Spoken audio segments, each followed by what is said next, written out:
Robbie Lawler was out of control. This is Double Cross, the murder of Robbie Lawler. It was going to be an all-out war with him in the middle of it. Crime World special investigation podcast based on my new book, Web of Betrayal, wherever you get your podcasts.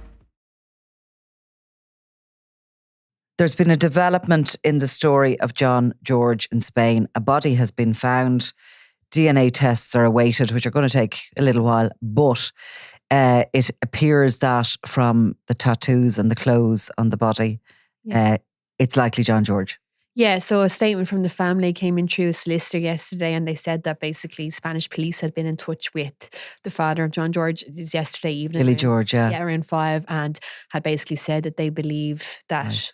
The body, no formal identification as yet, but they believe that it's John George, based on, as you said, tattoos and other items that were there with the body. It was found on under trees on private land, in Spain. So sad news for them, but I guess maybe there's a sense of relief with that as well, because I haven't gone all the way over there. I don't think they thought he was alive in a million years. They were very sort of forthright from the beginning that he'd been murdered. Family. They were, yeah.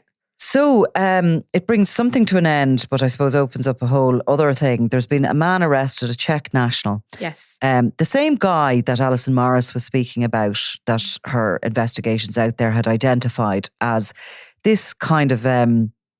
he was knocking around with a group that were associating with John George. John George, of course, was on a holiday. He'd gone out to meet with some people.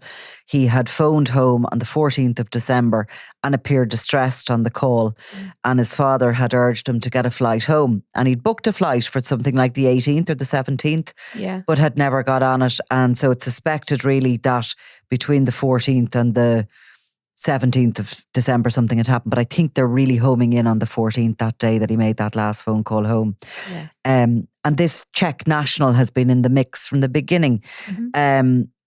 It's a kind of a story of a little bit of chaos, I think, that's in the background of this one. Yeah, it seems to be that way. As you said, he went over to Spain on a holiday, seemed to have been involved with the various different parties, some who have been linked to loyalist gangs back home and all that kind of thing. So, there seemed to be a lot of sort of misinformation spread in the wake of his disappearance. But one thing the family were always sure of from the start was that it wasn't like him to go missing. The father, as you said, had wanted him to come home, and he didn't arrive home on that plane. So they were always very concerned from the start. And there was just a lot of rumours being spread, threats to the family and all this kind of thing. So it's one of those chaotic stories. But what we suppose the facts that we have today are that a body has been found, and that it was a 32-year-old man from the Czech Republic who's in custody. So, well, obviously it's the Spanish police operate differently over there. So we'll see whether he's held or what way their investigation goes. There's obviously there has been another suspect involved in that case as well, who's not under arrest at the moment. So and we don't know where that individual is. No. Now, the family themselves are quick to say that John George was no saint. They aren't trying to depict him as a saint. He mixed, apparently, according to themselves, with these people in Spain who were living a kind of a drug-fueled existence. They seem to have been drug dealing. They were living a lifestyle. They're out there in Alicante, Torrevieja, which is like known to me for different sort of characters, really. And it would be John Gilligan and Tony Armstrong and people like that.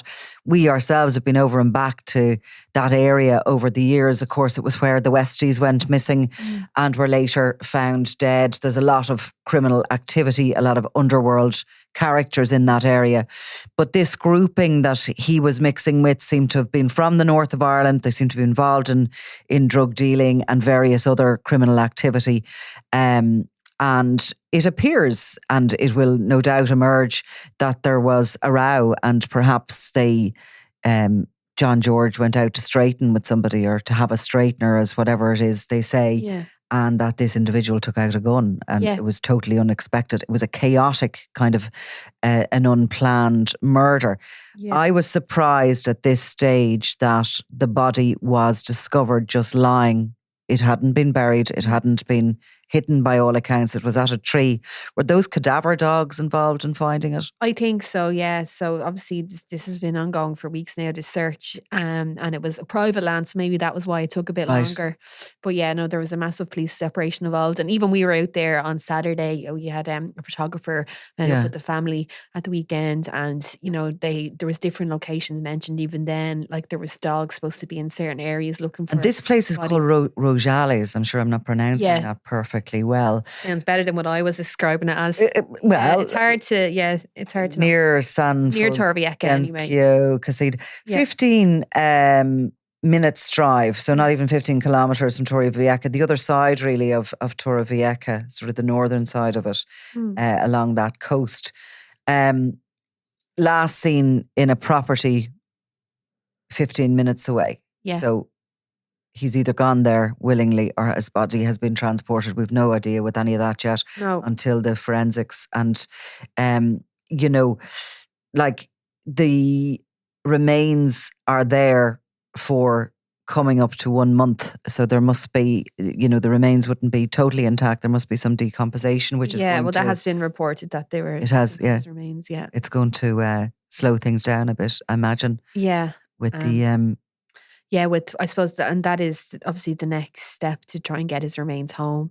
And look, the George family went out there to try and kick up the information. They did. They knew it wasn't like him. They knew he was gone, really, didn't they? Yeah, I think so. And they went out there to try and campaign and to get people talking. And, whatever happens next, other families have had to come back without remains, without a body. I mean, it would be terrible to think that, a young man would go out there and just never be found again. And there's so many families in that position. Yeah, sure. Amy Fitzpatrick, the Dublin teenager, she disappeared on New Year's Day in 2008 in Spain. So obviously that's, I was trying to do the maths there. Is that 17 coming years? up 16 years. Yeah, without. So that was New Year's Day. Yeah. She had been out that night, was it? The night before? And yeah, she'd been out with a friend. She was 15 and she'd been, I think, staying with a friend and her mother. And she made the journey home and then she never made it home. And there was a phone found, there was discussion of a phone, but there's been very little in terms of any kind of evidence in relation. The longer a to thing her. goes, Yeah. and you even look at what we were talking there before Christmas about Jojo Dullard. Yeah. I mean, all these years later, there was a search, but really without something pinpointed. If somebody has been disappeared or buried, it's very, very difficult the longer it goes to ever find the remains. Yeah. Now, in this case, obviously, as we were saying, John George wasn't actually buried. He appears to have just been dumped or his body left in a field. Yeah. I suppose in that case, it's a matter of time really before somebody will come across it. Yeah. Now, the longer a thing goes on, the more likely it is maybe for someone to return to the scene and to try and hide a body. But so in a way, the family going out there and not relenting really until it was the police, found this body, not the family. But nonetheless, they certainly kept the pressure on, didn't they? Yeah, and I think that's necessary in these cases, especially when you're dealing with people that aren't from the local area, because I think that was an element of the Amy Fitzpatrick case that, there's been criticism by some members of her family of the police investigation initially and how quick it was and everything. So with this, it was very much, a public campaign from very early on with John George. They set up a GoFundMe account. They had it everywhere. The family were out there. The brother was speaking to us at the weekend. And the father was obviously speaking a lot as well. So they were really, really like in your face in a way that they should be, to try and get this case. And all the while in the background, so the police weren't very forthcoming with information themselves. Sometimes they can be. Yeah. We always find it complex how the Spanish system works between the legal system and how the police works. It can be very difficult to get information sometimes. Yeah. And for that, again, they give you more information than you could dream of. Yeah. Sometimes they give you so much. I'm just thinking even in the case of when Jerry Hutch was arrested the last time in Lanzarote, they were handing out information, including his name and his nickname from officially, Yeah. But they're sort of, you never know what you're going to get. But they were very tight with information on this? They were, and am I right that they wouldn't upgrade it to a murder investigation, even though the family were calling for that? The family they did eventually, but they Yeah. were looking for it for quite some time. And I think there was a bit of concern, and that's why the family went out in the first place, that the last place he had seen, had that become a crime scene? Had they started to search? They did search it, but it was a little bit kind of after Christmas. So Yeah. time was passing by, and I'm sure the fact that it was Christmas didn't help, No. because I know the Spanish celebrate it at a slightly different date than us, but they still have that same run up, and there's that sort of same holiday season when people are off, and just you often find murders and things that happen in at festive periods, that people are off, pathologists are on holidays, this sort of thing. Sometimes things can either be missed or just delayed. Yeah. So from that point of view, but they were obviously working away in the background, the police. They obviously had some intelligence that led them to that area. Yeah. Some parts outside Alicante, which is a beautiful city, actually, really beautiful old city on a beach, one of those sort of, and Torrevieja is kind of like a suburb of it, but on up to the north, you have mountains, you have fields, you have big, huge finca things, they call them, huge, big farms and warehousing and everything. I mean, needle in a haystack, Remote if you didn't know. landscape. Yeah. Yeah. And I suppose in this case, there was almost probably too much information, in the sense that there was a lot of rumours. There was a lot. That they would have had to sift through, and that the family would have had to deal with as well. And you're trying to get the bottom of what information is actually proper information here as well. So in fairness, I guess, to find a body, as you said, in that kind of terrain, and giving kind of a lot of there seems to be a lot of sort of misinformation and lies told as well from certain people. So, the fact that they did, I think it did come as a shock from what I understand yesterday, in terms of the media, that they'd had found a body. And I suppose for the family, at least that can start a different kind of journey for them, For sure. So in your experience, when it comes to Spain, when a murder inquiry, okay, they've launched the murder inquiry, but they now have the body. Do they now start engaging the Spanish police? Will they start looking for information? Are they going to, they have one suspect in custody? Yeah. It'll be a situation that what usually happens is that person is placed into custody and left there while the investigation continues, unless they get bail. But there seems to have been a cast of characters around his last day, few hours, and the property where he was last known to be alive. Some of those people have left the jurisdiction. Yeah. Some of them are still around, but they have scattered. There was no sense of kind of, everybody hold still for 1 second till we work out exactly where everyone was. Yeah. And we're coming up to 4 weeks after it now. Yeah, it seems to be a case of everyone looking out for themselves. And as you said, a chaotic, it wasn't a very planned thing. So there was rumours that people had fled to Thailand and all of this kind of thing. Other people had returned to Northern Ireland. So and that's true, because Alison Morris told me that she was on a flight home, and one at least of these young lads that were kind of out there hanging around was on the flight with her and had returned to Northern Ireland. She was suggesting that even if they had taken a passport, that they get two. They get a UK passport and an Irish one. Yeah. So you have two passports mostly. Yeah. I suppose the Spanish investigation continues, and then there's talk of, if they do decide to charge this 32-year-old man, they'll bring him to a closed court sitting. And then, as you said, they don't actually, when they say charge, they say that he's under formal investigation, don't they? And then you don't actually be formally charged until closer to, if there's going to be a trial. But they stay in custody. I don't know whether it'd be harder to get bail if you're facing a murder charge over there. Yeah, for sure. But the Spanish investigation will obviously continue, and it's a place to focus really as well on a lot of the activities down around that area, because of course at the very same time John Gilligan finds himself lifted. I mean, the dates are not a million miles off each other.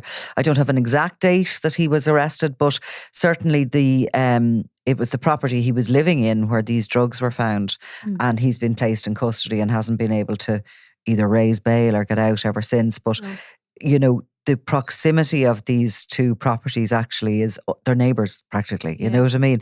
So there's a lot going on there, isn't there? And it's a strange kind of coincidence, and it's obviously attracting shady characters, that area. Like it used to be the Costa del Sol, didn't it? Maybe that was more the kind of glamorous. I think the two were, I think the Costa Blanca where Alicante is was sort of half ignored. I don't know whether they're as glamorous No, it gangsters doesn't up around seem like there. it. Yeah, well, I think, and I don't even know if the people are glamorous, but they can exude glamour maybe Yes. more in the, you know, with Marbella and Exactly. the yachts and Yeah. all of this kind of thing. Whereas, Costa Blanca seems to be more of a Yeah. sort of, there's a lot of mountains, there's a lot of sort of rugged land, but I've been on holidays there. It is very nice as Yeah, it's well. lovely. Alicante, really nice. You know, yes. So maybe they'll put it on the map for the wrong reasons. Yeah. So look, we'll be coming back to this story anyway later in the week as there's developments, and obviously, you know, they're awaiting confirmation, of course, first of all, that, you know, from DNA that this is John George. We must go back and look at that Amy Fitzpatrick case. You've just reminded me we haven't done a podcast on it, I don't think. We should, yeah. We should, because it's always worth trying to kick up a little bit of information on that. It is, and it's one of those ones that because she disappeared in a different country, it probably hasn't gotten the media attention. Like, it's gotten media attention for certain reasons here, but you know, it probably hasn't gotten the, you know, a 15-year-old girl never been seen or heard of since. Terrible. You know, probably hasn't ignited as it should be in around the world. We'll go over it and we'll go through the kind of the theories around it, what might have happened, and if there's any suspects in that. But for the moment, our sympathies with the George family, and we will come back to the story later in the week. Thanks, Eimear. Thanks, Nicola. I'm Nicola Tallant, and you're watching Crime World, a podcast about criminals, drugs, and the underworld in Ireland and across the globe. Make sure you subscribe to our channel and turn on notifications so you can be the first to watch all our latest episodes. You can also listen wherever you get your podcasts.